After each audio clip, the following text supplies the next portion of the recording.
भारत भारती के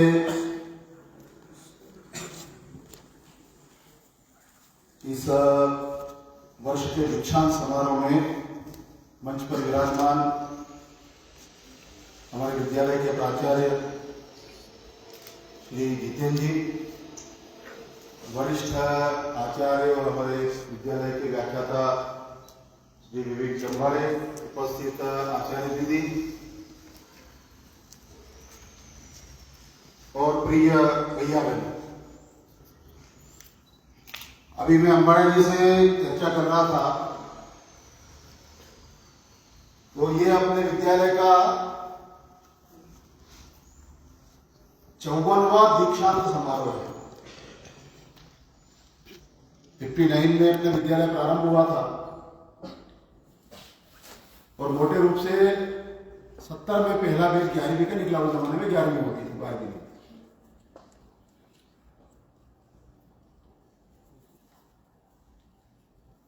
तो इतना लंबा कालखंड किसी विद्यालय के लिए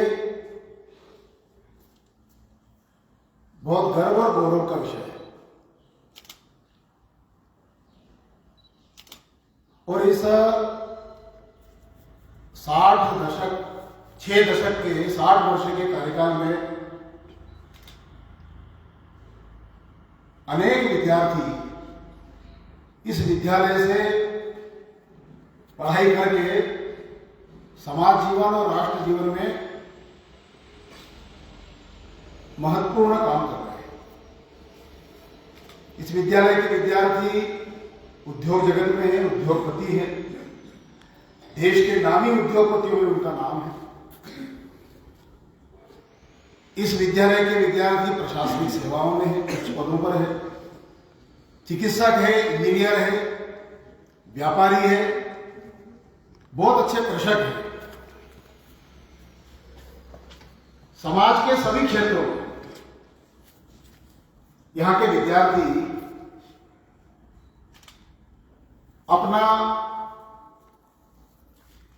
अपने विद्यालय का, अपने माता पिता का नाम रोशन कर रहे हैं। आज एक और बैच इस विद्यालय का जिन्होंने 12वीं कक्षा की परीक्षा दी है वो अपनी शिक्षा पूर्ण करके और अपने अगली शिक्षा के लिए यहां से प्रस्थान करेगा। आपने अभी अपने अनुभव में बताया, कोई यहां 4 साल पढ़ा है, कोई 8 साल पढ़ा है, कोई 12 साल से यहां पढ़ रहा था, पहली से कक्षा से यहां पर आ गए।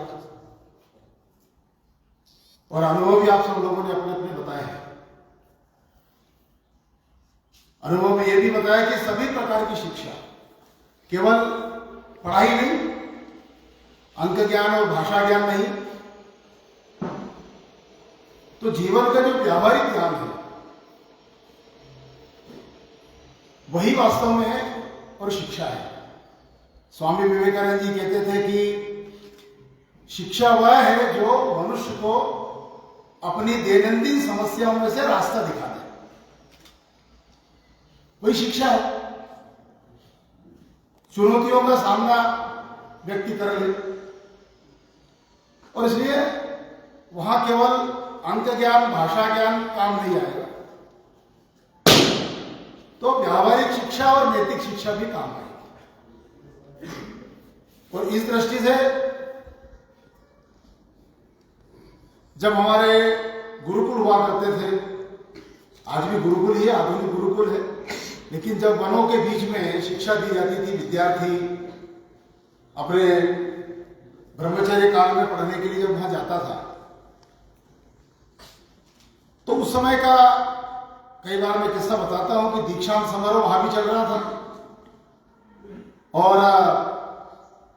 सभी विद्यार्थी, सभी वर्ग के विद्यार्थी वहां थे। राजा के भी होते थे, प्रजा के भी होते थे, सभी पढ़ाई करते थे एक साथ। हमने सुना है कृष्ण और सुदामा भी एक ही स्थान पर पढ़े हैं। तो बिना किसी भेदभाव की शिक्षा होती थी, और जब शिक्षा पूर्ण हुई तो गुरुकुल से संदेश गया कि अपने अपने विद्यार्थियों को, पालने को आप ले जाए, लेने आए। राजा का लड़का भी पढ़ता था वहां पर, राजा भी लेने आया। और जब दीक्षांत समारोह हुआ तब गुरुकुल के जो आचार्य थे प्रमुख, उन्होंने कहा कि महाराज एक शिक्षा आपके पुत्र की और कुछ की अधूरी रह गई है। हमारे पास में यहां पर घोड़ा नहीं था, आप घोड़ा लेकर के आए, रथ लेकर के आए, इसलिए वो शिक्षा भी पूर्ण हो जाए। राजा ने कहा कि बिल्कुल गुरु, ये होना चाहिए पूर्ण, कोई शिक्षा अधूरी नहीं रहना चाहिए। तो जो राजकुमार था और उस प्रकार के समकक्ष जो विद्यार्थी थे, उनको कहा कि ये घोड़ा आगे आगे चले गए, घुड़सवार को कहा, और उसके पीछे आपको दौड़ना है, और उसके पीछे गुरुजी स्वयं रहे। तो दृश्य यह था कि आगे घोड़ा था, घुड़सवार था, पीछे विद्यार्थी थे जिसमें राजकुमार भी था, और उसके पीछे गुरुजी चाबुक लेकर के पीछे पीछे वो भी खड़े थे। अब घोड़ा चला, हमने कहा कि और तेज दौड़ा, और तेज दौड़ा। घोड़ा तो बहुत तेज दौड़ता, अशुभती हमने सुनी है, देखी है। तो उतनी गति से वो दौड़ नहीं पा रहे थे, पीछे से गुरुजी चाबुक मार रहे थे, मैदान में चक्कर लगा रहे थे, जो भी ट्रेक रहा वहां का 400 मीटर का 800 मीटर का उसमें दौड़ रहे थे, गुरुजी पीछे से मार रहे थे। तो राजा ने कहा ये कौन सी शिक्षा है। लेकिन जब पूरा हुआ तब उन्होंने आकर के कहा कि युद्ध में 4 प्रकार की सेना होती है, रथ होते हैं, हाथी होते हैं, घुड़सवार होते हैं, पैदल सेना होती है। तो जो घुड़सवार है उसको मालूम होना चाहिए कि पैदल सेना कितनी गति से चलती है, उसकी गति क्या रहती चलने की। अगर वो बहुत आगे निकल जाएगा तो पैदल सेना पीछे रह जाएगी। और इसलिए व्यावहारिक शिक्षा ये जीवन में आना चाहिए। आज जो केवल अंक ज्ञान और भाषा ज्ञान के आधार पर सर्वोच्च पदों पर पहुंच जाते हैं, ना उनमें नैतिकता है, न व्यवहार है, न राष्ट्र संस्कृति है। तो हम देखते हैं कि जब छापा पड़ता है तो कहां कहां से लोगों के पास से पैसा मिलता है, और कितना मिलता है। बाथरूम में भरा पड़ा है, वॉशिंग मशीन में भरा है, फ्रिज में भरा है, कूलर में भरा है, कहां कहां भरे, करोड़ों अरबों रुपए मिलते हैं।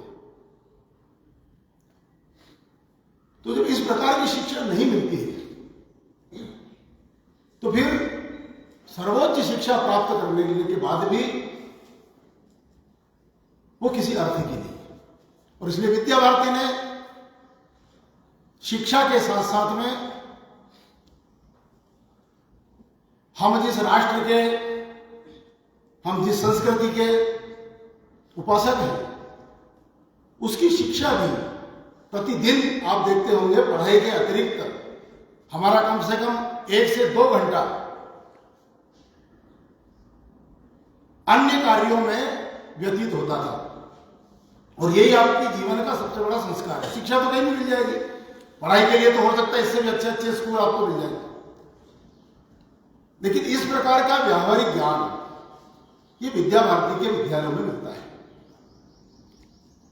सामान्यतः हमारे यहां पर 4 प्रकार से शिक्षा देने की परंपरा है, और उसको यहां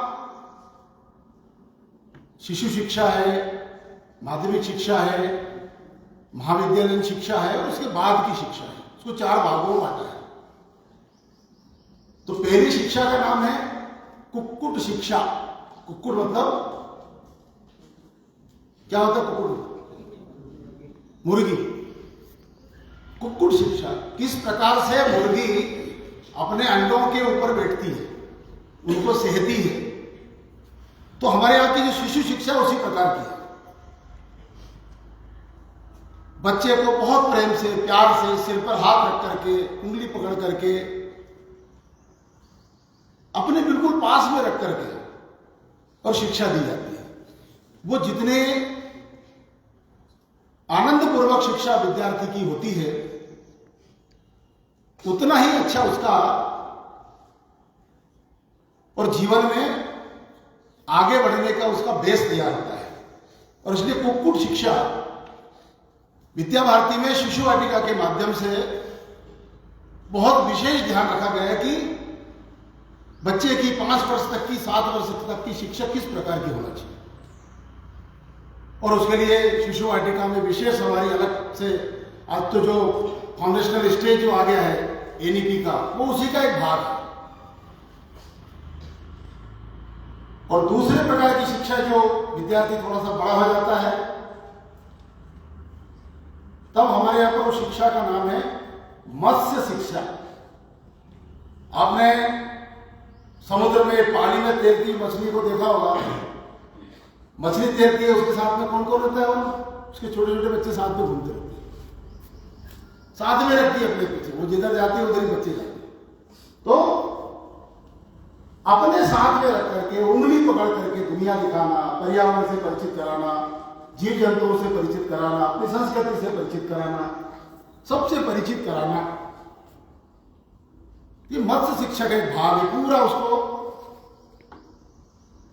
संसार जहां तक वो देख सकता है उतना दिखाना, सबसे उसको परिचित करना। तो उसको हमारे यहां पर कहा है कि मत्स्य शिक्षा, उससे शिक्षा लेकर के मत्स्य किस प्रकार से, मछली किस प्रकार से अपने बच्चों को दुनिया दिखाती है, ये उसका एक भाग है। फिर हमारे यहाँ पर विद्यार्थी की आगे की जो शिक्षा होती है, चाहे वो उच्च शिक्षा है, उच्चतर शिक्षा है, महाविद्यालय शिक्षा है, उसको नाम दिया है टिट्टिव शिक्षा। टिट्टिव का अर्थ होता है टिटहरी। आप सबने देखा होगा, टिटहरी पक्षी दिन में भी बोलता है, रात में तो और ज्यादा बोलता है। टिटहरी अपने बच्चों को बोल करके शिक्षा देती है। जब कोई खतरा आता है या कोई भी इस प्रकार की बात आती है, तो जहां बच्चे रहते हैं वहां से वो उड़ करके दूसरी जगह चली जाती है और वहां से जोर जोर से बोलती है, ताकि जो भी शिकारी है या जो कोई आया है वो टिटहरी की तरफ आए कि यहाँ बच्चे होंगे, और उसके बच्चे सुरक्षित रहते हैं। और वो आवाज से बोल बोल करके बताती रहती है कि शत्रु इधर है, शत्रु उधर है। तो संभाषण के माध्यम से, भाषण के माध्यम से, वक्तव्य के माध्यम से, बोलचाल के माध्यम से अपने विद्यार्थियों को शिक्षा देना, बताना। व्याख्यान होते हैं, उसी के माध्यम से 9वीं 10वीं 11वीं 12वीं के बाद तो सारे व्याख्यानों के माध्यम से शिक्षा होती है। और अंतिम शिक्षा हमारे यहां पर जो कही गई है वो है कमठ शिक्षा। कमठ का अर्थ होता है कछुआ। पानी में रहता है कछुआ, रहता पानी में है, लेकिन अंडे कहां रहता है? बाहर रेत में। आधा कछुआ रेत में जाकर के अंडा देती है, और 2500 मील अंदर समुद्र में अंडे देकर के चली जाती है, लेकिन उसको याद रहता है। और जब अंडे में से बच्चे निकलने का समय आता है, तब वो नियत समय पर उसी समय वापस आता है। उसकी स्मरण शक्ति, उसकी जो याददाश्त है वो उतनी रहती है, और ठीक समय पर आती है और बच्चों को भी साथ लेकर के। और इसलिए विद्यालय में पढ़ने वाले विद्यार्थी, विद्या भारती विद्यालय में उनको याद रखता है। कई बार विद्यार्थी भूल जाता है, अरे आचार्य 10 साल हो गए, 15 साल हो गए, मैं आए नहीं, लेकिन विद्यालय में उनको याद रखता है।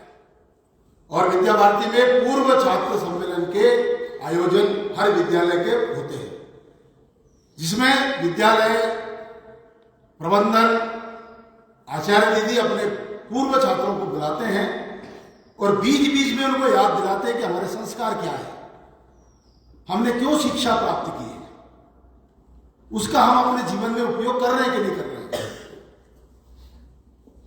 और इसलिए स्मृति के आधार पर कमठ शिक्षा। तो ये 4 प्रकार की शिक्षा से जो विद्यार्थी गुजरता है वो एक आदर्श नागरिक बनता है। और विद्या भारती इसी प्रकार के आदर्श नागरिक, शिक्षा प्रणाली भी उसी प्रकार की विद्या भारती ने विकसित की है। और वही शिक्षा प्रणाली हमारी राष्ट्रीय शिक्षा नीति 2020 उसी का एक नवीन रूपांतरण है। तो हमने यहां पर छात्रावास में रहकर के, विद्यालय में रहकर के जीवन का एक बहुत महत्वपूर्ण समय और यहां बिताया है। और यह जीवन का ऐसा समय है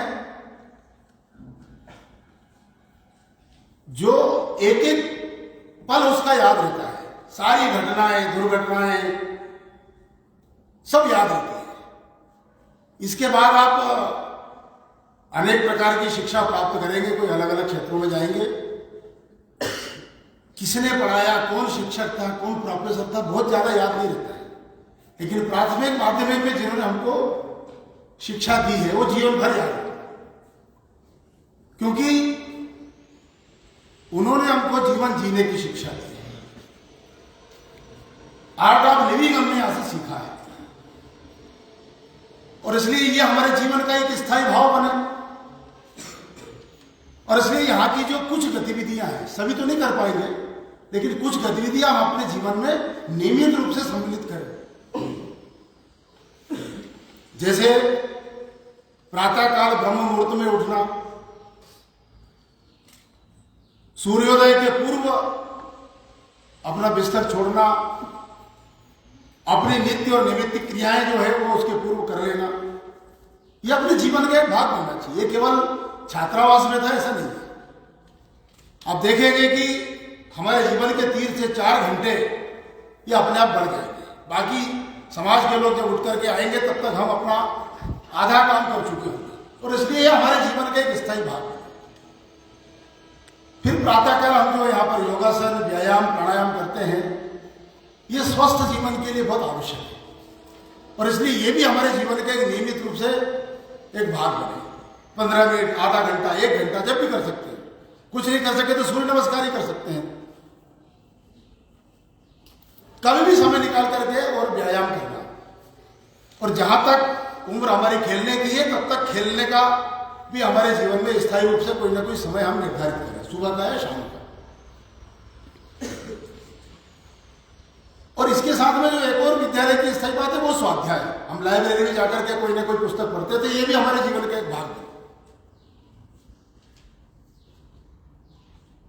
तो ये 3-4 बातें अगर हमारे जीवन में छात्रावास में लेकर के हमने जो सीखी है, अगर जीवन भर इसका निर्वहन करेंगे तो हम शारीरिक और मानसिक रूप से सदैव स्वस्थ रहेंगे। जीवन में कितनी भी कठिनाइयां आए, मानसिक तनाव हमको नहीं घेरे, हम उसमें से कोई ना कोई रास्ता निकाल लें।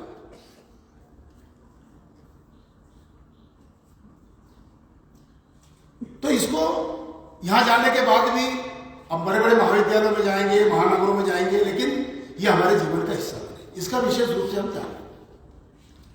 और फिर यहां से जो शिक्षा प्राप्त की है वो हमारे जीवन में उपयोगी हो। जिसके लिए हमने शिक्षा प्राप्त की है स्वयं के लिए तो नहीं की। तो शिक्षा काय के लिए है? शिक्षा योग्यता प्राप्त करने। विद्या ददाति विनयम, विनयम ददाति पात्रताम, पात्रताम ददाति धनोत्पत्ति, धनात् धर्म तथा सुखम, ये कहा जाए। और आजकल क्या हो गया? विद्या ददाति धनम शॉर्टकट हो गया। कैंपस सिलेक्शन होता है, 5 लाख का पैकेज, 10 लाख का पैकेज, 50 लाख का पैकेज, विदेश में जाओ 1 करोड़ का पैकेज, चले शॉर्टकट। उसमें ना विनय आई, ना पात्रता आया, ना उसके जीवन में धर्म है, ना संस्कार है, ना नैतिकता है। केवल धन प्राप्त करना यह विद्या का उद्देश्य नहीं है। और धन प्राप्त होने के बाद भी धर्म पूर्वक जीना। महर्षि चरक को एक बार अपने लिए एक निजी असिस्टेंट की आवश्यकता थी, तो उन्होंने विज्ञापन निकाला कि इस प्रकार का योग्यता वाला एक डॉक्टर हमको चाहिए, और जिसमें योग्यता हो वो यहां परीक्षा देने आए। अनेक लोग आए उस योग्य, और ऐसा कहते हैं कि एक जब सब लोग आए तो उनके उस चिकित्सा के उस क्षेत्र में जहां पर सब लोग आए थे, उनको एक प्रकार का विशेष घोल का फार्मूला दिया गया जितने लोग आए थे, कि यह जीवन रक्षक घोल है और आपको ये बना करके लाना, इसमें ये कंटेंट है, इस प्रकार की चीजें, ये औषधियां हैं, ये जड़ी बूटियां आएगी, इसका रस लाना है, और जो जितनी जल्दी लाएगा उसका सिलेक्शन होगा। सब लोग जाते हैं, बना करके लाते हैं, उनका टेस्ट होता है, लैब में चलता रहता है, और जब सब बैठते हैं, परिणाम की घोषणा होने वाली होती है, तब तक एक लोग सबसे आखिरी में आता है कि मुंह लटकाए हुए, तो भाई तुम कहां रह गए थे और इतनी देर से आए, तो तुम्हारा नंबर ही लग गया, तुम तो इसमें कहीं सम्मिलित नहीं हो पाए, इस समय तक तो आना ही था। और इसलिए तुम बाहर बैठो। हमने कहा कि गुरुदेव आप मेरी बात सुन सकते हैं? तो मैं सहर्ष रूप से, क्योंकि मैं तो प्रतियोगिता से बाहर ही हो गया हूँ। हाँ बोले सुनाओ। तुमने कहा कि मैं तो सबसे पहले बना के ला रहा था, और हम जिस राह से आ रहे थे उस राह में एक व्यक्ति करा रहा था, जोर जोर से तड़प रहा था। सब लोग निकल रहे थे, मैंने उसको देखा, उसकी नब्ज टटोली और ऐसा लगा कि इसके प्राणांत होने वाले हैं। तो मेरे पास जो घोल बना के लाया था मैंने उसको पिला दिया, और पिलाने से उसकी चेतना वापस आ गई, वो होश में आ गया। जब उससे बात की तो उसने कहा कि मैं यहां का रहने वाला हूं, मैं उसको छोड़ के आया, और इसलिए मैं बना करके यहां दोबारा तो बहुत देर हो जाती, इसलिए मैं वापस आया। ऐसा कहते हैं कि महर्षि चरक ने, और सबको हटा करके और उनको अपने यहां पर रख दिया। ऐसा क्यों हुआ? क्योंकि शिक्षा किस बात के लिए दी गई है? अगर वही काम हम नहीं करेंगे तो वो शिक्षा किस काम की? जिस काम के लिए जीवन रक्षक घोल बनाया था, एक पेशेंट तड़प रहा है, मर रहा है, और तुम अपना मेरा सिलेक्शन हो जाएगा इसलिए उसको क्या करना, मरने दो। तो शिक्षा उसके लिए नहीं। और इसलिए जिस बात के लिए शिक्षा की है वो उसके लिए उपयोग होना चाहिए। इंजीनियर हम बनेंगे तो हम अच्छे पुल बनाएंगे, अच्छे मकान बनाएंगे। डॉक्टर बनेंगे तो हम समाज के मरीजों की सेवा करेंगे, केवल फीस के लिए काम नहीं करेंगे। जो भी प्रशासनिक क्षेत्र में जाएंगे तो अच्छा करेंगे। किसान बनेंगे तो धरती माता की सेवा करेंगे। जिस काम के लिए हमने शिक्षा प्राप्त की, केवल स्वार्थ के लिए नहीं। अपना जीवन यापन तो हर कोई करता है,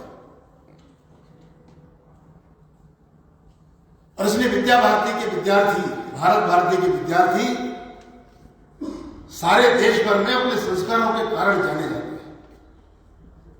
जहां नाम आता है कि शिशु मंदिर का पूर्व छात्र हूं, विद्या भारती का छात्र हूं, भारत भारती का छात्र हूं, उसको अलग दृष्टि से देखा जाता है कि अच्छा है।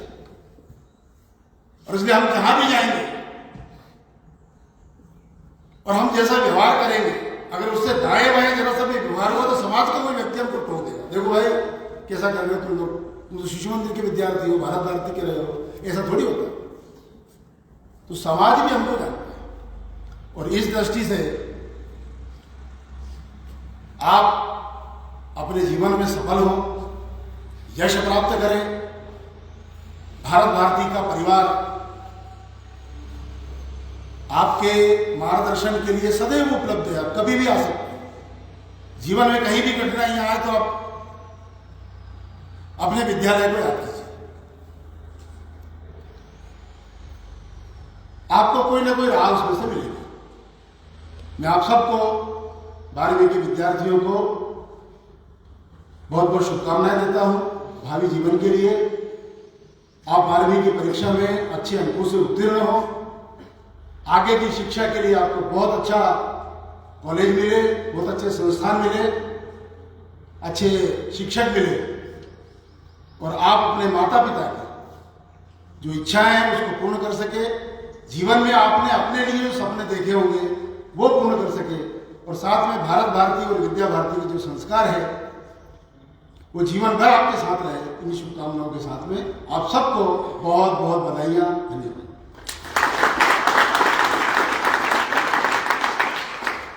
बहुत बहुत धन्यवाद भाई साहब। दीक्षांत का अर्थ केवल बड़े बड़े डिग्रियां प्राप्त करना नहीं, बल्कि अच्छे संस्कार प्राप्त करना है। मैं दीक्षांत